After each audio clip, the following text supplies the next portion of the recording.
Your mind is the battlefield, and the Gita, it's not a book of worship, it's a war manual. That's not just a metaphor, it's exactly what this video is about. Because while the world argues about AI, climate change, trade wars, the real chaos is in here. We live in an age of infinite noise, information, pressure, uncertainty. You try to stay calm, stay focused, but the mind has its own plans. It whispers, you're not doing enough, you're falling behind. What if you mess it all up? But this isn't about abstract anxiety. This is about how even Arjuna, a warrior, collapsed in the face of his mind. And what Krishna told him wasn't have faith.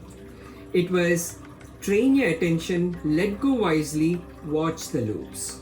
And look, this isn't just Gita theory. I'll take you through my own unraveling, watching a movie that triggered something very deep. I thought I was healing, but I was just spiraling. It took me months to realize I wasn't in control.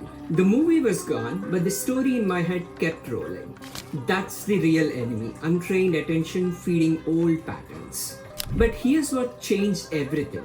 Seeing it early, sitting with it, naming the pattern, and not reacting.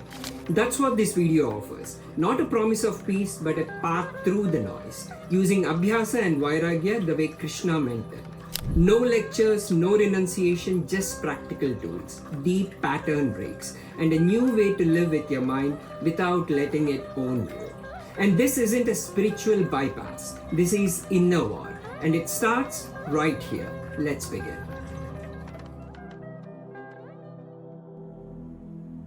AI is taking over. Climate change is escalating. Powerful personalities are turning the world upside down. And our minds, restless, distracted, overwhelmed. What if the biggest threat isn't out there, but in here? This video isn't about what might happen to the world. It's about how to stop your mind from falling apart in it. Because here's the truth. We are living through extraordinarily disruptive times. Tech is evolving faster than biology, climate events are spiking, social structures are shifting, but the real breakdown, it's happening inside our own heads. You try to focus, but a voice says, what if I fail? You want to rest, it whispers you're falling behind. You chase success, then panic. What if I'm choosing the wrong path? These aren't rare thoughts, they are default settings. We've built a world of infinite options and almost zero stillness. We have trained our attention to scatter, not settle. We scroll, we switch, we chase, but deep down, we feel more fragmented than ever. But here's the big question. Can we ever tame this storm of thought? Or is this just what is meant to be human now?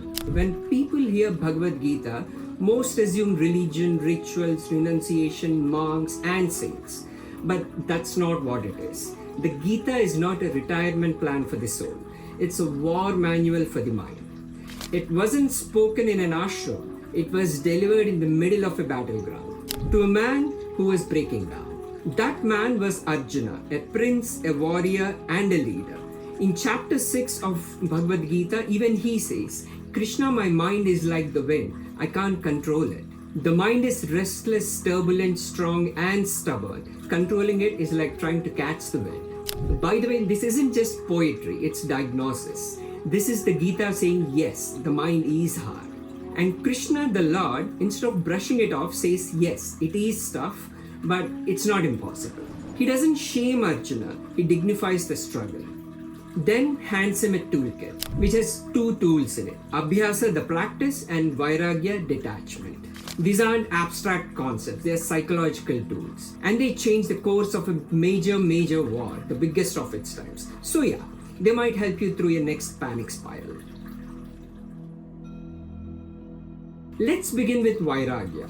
This word gets thrown around a lot in spiritual circles, but it's also one of the most misunderstood. Most people hear detachment and immediately think indifference, numbness, cold withdrawal. But Vairagya is none of those things. It's not just about giving up your emotions, it's about changing your relationship to them. Picture an image. You're walking through a forest, a tiger appears. If you panic, it chases you. If you attack it, it fights you. But if you stay calm, watch it, respect it, you learn its rhythm. That tiger is your cravings, your fears, your desire to control every outcome. Most of us feed the tiger every day. Every time we chase a like, refresh our email, revisit an old fight in our head, we are tossing it fresh meat. Vairagya is about not feeding it unnecessarily. It's the art of saying, this emotion is real, but it doesn't have to run my life. It's not suppression, it's not escape, it's intelligent distance. Think of it like placing your phone on Do Not Disturb. The notifications are still there, but they don't hijack your mind. Vairagya works on 3 levels. First, cut the input, stop feeding the loop, watch the thought, observe without reacting, and drop the charge. Let the emotional surge pass. Here's an example from my own life. Years ago, I watched this Hindi film called Udaan. It portrays the challenges faced by a sensitive and talented teenager in his journey towards self-discovery and personal growth, while living with a strict and controlling father who is traditionally masculine. What the teenager needed to deal with his state of confusion was gentle guidance and nurturing, which he didn't get, but is strong and rebellious. That film really stirred something in me. But honestly, it wasn't just Udaan. Any movie or clip involving someone getting bullied, especially by someone in a position of power, would set something off inside me. My mind would spiral into these imaginary scenarios, how I'd stop them, put them in their place, and I'd lose track of time and end up in tears even. It was like I was possessed by that emotion, fully hijacked. But it felt good to indulge in that mental movie, but I was only feeding the tiger. This kept happening for a long time, but what eventually helped was simple awareness. Watching the emotion rise, sitting with it, noticing it earlier, not following the mental movie. Eventually the story faded, the storm calmed. That's Vairagya. Freedom through awareness, not by killing the tiger, but learning how not to provoke it. Now let's look at the other half of Krishna's toolkit, the one that gives you strength to stay present when the storm returns. Let's talk about Abhyasa, the daily training of attention. If Vairagya is about letting go, then Abhyasa is about building up. Think of it this way. Vairagya clears the weeds. Abhyasa plants new roots. The Gita doesn't promise instant peace. It promises a path, one paid with repeated effort. And that effort, that's Abhyasa. In Sanskrit, Abhyasa means practice, but not just any practice. It's conscious, deliberate, repetitive. It's the kind of training you return to daily, especially when you fail. Krishna isn't saying be perfect, he's saying be persistent. Abhyasa is like going to the gym. You don't lift a dumbbell once and expect biceps. You lift, you repeat, you rest, you return. The mind is no different. Every time your attention wanders, you gently bring it back. You strengthen that mental muscle. And yes, the first 100 times or even the first 1,000 times feel pointless. The 1001 time starts to change you.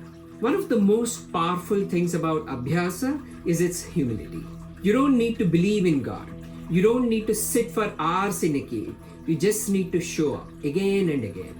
By the way, you can practice Abhyasa while sitting in silence for 10 minutes, while walking mindfully without your phone, while doing deep work without distractions, even while brushing your teeth, just noticing the moment, the sensations. Abhyasa is the anchor. It is the rhythm.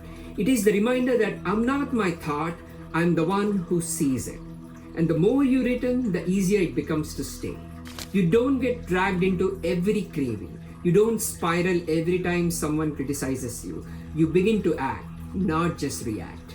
And slowly, ever so slowly, your mind shifts. It becomes clearer, less noisy, more centered. And here's the thing. Even with Vairagya and Abhyasa, you'll still find yourself triggered sometimes. You wonder, why does this keep happening? Why do I keep getting pulled back into the same patterns? For that, we need to look deeper into the hidden architecture of your minds, the place where patterns live, desires repeat, and reactions begin. Let's talk about Vasanas, the invisible roots of restlessness.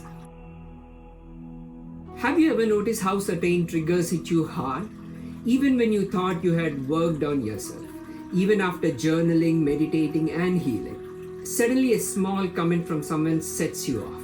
A smell brings up sadness. A familiar situation creates panic. And you think, where did that come from? That's a Vasana. In Sanskrit, Vasana means a lingering impression. Like a perfume that stays long after someone's gone, or like grooves on a vinyl record. They are patterns imprinted on your mind by past experiences, especially emotional ones. Vasanas are like seeds buried deep in the soil of your subconscious. Left unchecked, they grow into thoughts. Thoughts lead to habits, habits become your character. They are the reason we repeat the same arguments in different relationships, the same cravings even when we know better, the same inner scripts of fear, shame, or proving ourselves. Here's how the cycle works. Vasanas create desire or aversions. These birth thoughts. Thoughts compel actions. Actions leave new impressions, new vasanas. It's a loop, a closed circuit. And unless something interrupts this loop, you keep playing out the same mental movie, just with different actors and settings. This is why you can logically understand your triggers and still be controlled by them emotionally. It's not a knowledge problem, by the way, it's a groove problem. You build these grooves over years, maybe even lifetimes. So don't expect to erase them in a weekend retreat. But here's the good news. Abhyasa and Vairagya are designed to interrupt this cycle. Abhyasa introduces new patterns, conscious, intentional ones. Vairagya stops the unconscious reactions from feeding the loop. Together, they loosen the soil. So the old roots, the vasanas, can be seen and slowly released. But let's pause here, because it's easy to turn this into self-blame. I have too many vasanas, I'm broken. No, you're not. Even Arjuna had vasanas. Even great yogis had to face them. So be gentle. This isn't about labeling yourself. It's about understanding the deeper mechanics of your mind. Once you know what you're dealing with, you can start living intentionally instead of being driven by invisible scripts.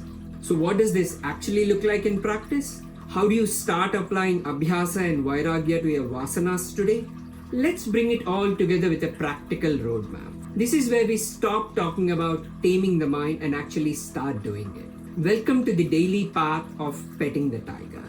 Everything we've explored so far, Vairagya, Abhyasa, Vasanas, they're not just ideas. They're not just theory.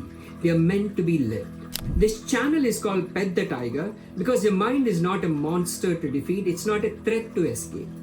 It's a force to understand, respect, and gently retrain. You don't cage the tiger. You don't run from it. You sit beside it, you study it, and over time, you pet it. So let's make this real. Here's how to start doing this today. Sit every day, even for 10 minutes. Sit, close your eyes, watch your breath. When the mind wanders, notice. Bring it back. That's Abhyasa. Do this every day, not for results, but for rhythm. Your mind may resist, your body might ache. That's okay. What matters, and this is crucial, is not how peaceful you feel, but that you showed up. Create a simple mental cue. When you feel triggered, anxious, or reactive, silently say, Pet the tiger. This isn't just cute, it's powerful. It reminds you I can sit with this. I don't have to react, I can observe. It creates space, and in that space, freedom. Journal the patterns you notice. What triggers keep repeating? What mental loops hijack your attention? What do you keep seeking or avoiding? Write them down, track them, map them, because awareness is how grooves are softened. Over time, you'll begin to see your vasanas as they rise. And once you can see them, you don't have to be them. That's the goal. Not to eliminate the thought, not to feel nothing, but to move from reaction to response, from compulsion to choice, from restlessness to stillness, and from fear to freedom. That's what Krishna offered Arjuna. That's what Gita offers you. Not as belief, but as practice. So wherever you are in life, whether you're building a startup, raising a family, healing from heartbreak, or just trying to stay sane, remember, the storm outside may not stop, but the storm inside can be calmed. Not by escaping life, but by engaging it intelligently, skillfully, and sacredly. Do not run from your mind. Don't shame your triggers. Pet the tiger. Because the calmer your mind becomes, the more powerful your life becomes. This isn't just philosophy, it's mental rewiring, it's real. Start today. One breath, one moment, one written at a time. That is the Gita. This is your mind, and this is your path forward.